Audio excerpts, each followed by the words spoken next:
Welcome back to our channel. In this video, we will guide you on how to change the notification tone in your community on WhatsApp. If you want to customize the notification sound for your community, follow these simple steps. Step 1. Open WhatsApp on your Android device. Step 2. Click on your community, which is represented by the 3 people icon located beside the Chats tab. Step 3. Click on the 3 dots at the top right corner of the page to access additional options. Step 4. Tap on Community Info from the drop-down menu. Step 5. Inside the Community Info page, tap on Announcements. Step 6. Scroll down and tap on Custom Notifications. Step 7. Tap on Notification Tone and choose the tone you prefer from the available options.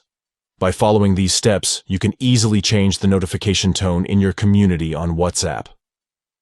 Enjoy a personalized experience and stay updated with your community's messages. If you found this tutorial helpful, don't forget to like and subscribe for more useful guides. Thank you for watching.